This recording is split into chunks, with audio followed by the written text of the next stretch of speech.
अभी सब तो बच्चा न है जी। उसके पिताजी का कितना हमने किया था, सम्मान ही नहीं दिया था, उनका हमने समर्थन किया था। बिहवा तो दूसरा वहाँ जाके दिल्ली में न किए हैं। नीतीश कुमार जी के बिना वहाँ नहीं पहुँच रहे नीतीश जी, उसके बाद भी इनकी हालत खराब है। जो बाहरी लोग हैं उनको जो है चुनाव प्रचार के लिए बुलाया जा रहा है। तो ये सब हमारे पार्टी के लोगों की धीरे धीरे एक एक लोगों की राय थी, इसलिए तो हम अलग हो गए। तो उसमें बिल्कुल ही राष्ट्रीय जनता दल के जो लोग हैं आरजेडी के, दोनों जगह पर जीतने जा रहे हैं। ये सब सारी बात है। नमस्कार, आप देख रहे हैं लाइव बिहार। मैं आपके साथ रूपम। अभी मोकामा में जो चुनाव होने वाले हैं उसको लेकर जितने भी पार्टी के बड़े बड़े दिग्गज नेता हैं वो मोकामा पहुंच रहे हैं। यहाँ तक कि वहीं पे रह भी रहे हैं, न छठ और न दीपावली देख रहे हैं, बस अपने पार्टी के लोगों को जिताने में लगे हुए हैं।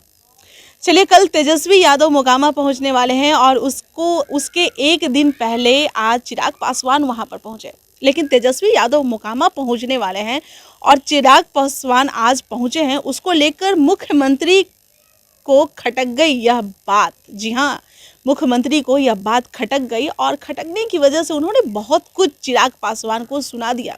यहाँ तक कि सुनाने के दौरान उन्होंने यह भी नहीं देखा कि मैं क्या बोल रहा हूँ, लेकिन बस वो सुनाते चले गए। वो चिराग पासवान को उन्होंने कहा कि यह तो अभी बच्चा है, और रामविलास पासवान को उन्होंने कहते हुए कहा है कि रामविलास पासवान से तो बहुत अच्छा रिलेशन हमारा बना हुआ था, हम लोग वहाँ तो जाते आते थे।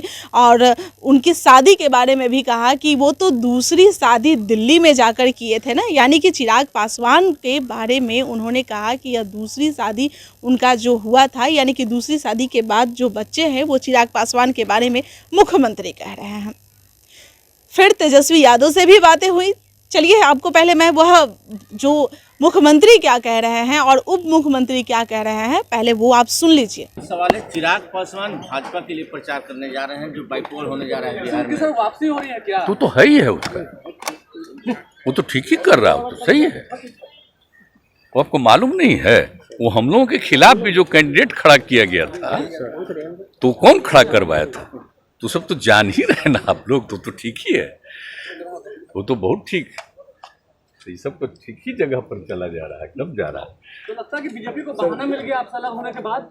आपसे अलग होने के बाद क्या बीजेपी को बहाना मिल गया? चिराग पासवान बीजेपी को हमको किसको बहाना मिला? वो तो था ही सब दिन। अब आपको मालूम नहीं है कि उसके पिताजी का कितना हमने किया था, सम्मान ही नहीं दिया था, उनका हमने समर्थन किया था। शुरुआती दौर की बात है। अभी सब तो बच्चा न है जी। बिहवा तो दूसरा वहां जाके दिल्ली में न किए हैं। तो जब वहां रहते थे वहां जाते नहीं रहते थे। हमारा रिश्ता बहुत पुराना रहा है, उनको तो नहीं रहे, ये दुखद है।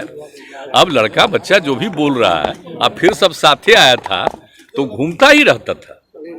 लेकिन अचानक जो देखा इस बार जो बिहार का चुनाव होना था, तो उसी में हम देखे तो मामला अंदरूनी ही है।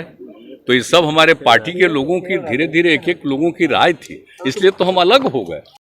अब छोड़ न दीजिए, 17 में गलती कर दिया, तब फिर हम लोग उसको छोड़ करके फिर आ गए हैं वापिस अपना जगह पर।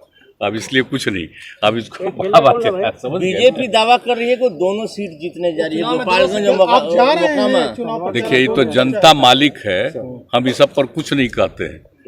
मालिक है जनता, लेकिन जो हम लोगों को वहाँ के लोगों ने बताया है, तो उसमें बिल्कुल ही राष्ट्रीय जनता दल के जो लोग हैं आरजेडी के, दोनों जगह पर जीतने जा रहे हैं। ये सब सारी बात है, हमारी भी बात होती रहती है। देखिए, हमारा तो थोड़ा सा ये खराब हो गया, इसके चलते हम वहाँ प्रचार में नहीं जा पाए, लेकिन ऐसे भी हमारी बातचीत तो होती रहती जो है ढीला हो गया है। अब पड़ोसी राज्यों से लोगों को बुलवाया जा रहा है। जो बाहरी लोग हैं उनको जो है चुनाव प्रचार के लिए बुलाया जा रहा है।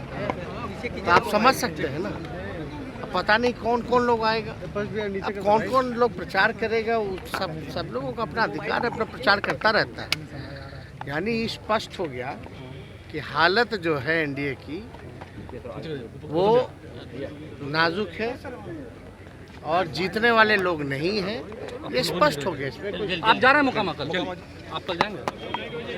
आदरणीय ललन सिंह राष्ट्रीय अध्यक्ष जी, उपेंद्र कुशवाहा जी, हामिद सिद्दीकी जी, जो है 3 सभा है, 2 मोकामा में, 1 गोपालगंज में। मुख्यमंत्री जी का भी कुछ कार्यक्रम बना, मुख्यमंत्री जी का भी कुछ कार्यक्रम आगे बना हो ऐसा? नहीं, उनका संदेश जो है, देखिए शारीरिक रूप से जो है उनको चोट लगी है और उनका संदेश जो है लगातार वो तो कहीं नहीं बात कर रहे हैं, अपने लोगों से बात कर रहे हैं, हमारे लोगों से बात कर रहे हैं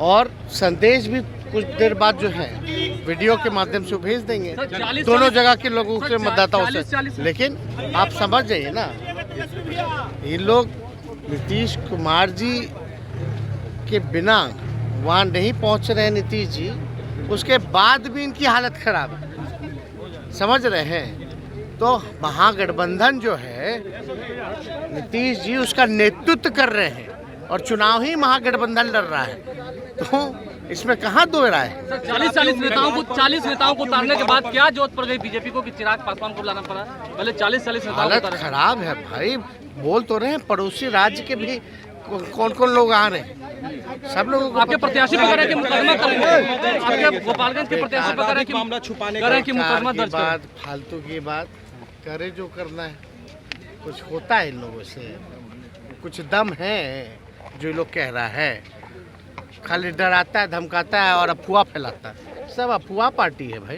तो आपने सुना हमारे मुख्यमंत्री और उप मुख्यमंत्री दोनों ने क्या कुछ कहा है। वो लगातार बार बार एक ही बात कहते नजर आ रहे हैं कि चिराग तो अभी बच्चा है और चिराग तो अभी बच्चा है, लेकिन उन्हें पता नहीं है कि राजनीति में कोई किसी का बच्चा नहीं होता है।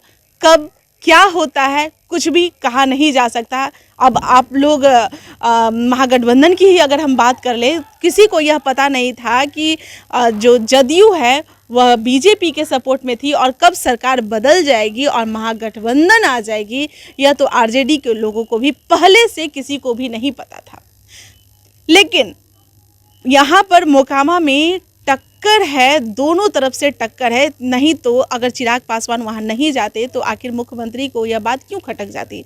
चलिए, चिराग पासवान के वहाँ जाने से मैं आपको बता देती हूँ कि जो पासवान जाति के वोट है, चाहे और नीचे जाति के जो अनुसूचित जाति के जो वोट हैं, कहीं ना कहीं वह बीजेपी के पक्ष में जाएगी चिराग पासवान के जाने की वजह से। और इसी वजह से शायद मुख्यमंत्री को यह बात हजम नहीं हो रही है और उन्हें लग रहा है कि कहीं ना कहीं महागठबंधन जो है उसकी वोट कम न जाए और अनंत सिंह को कहीं हार का सामना न करना पड़ जाए।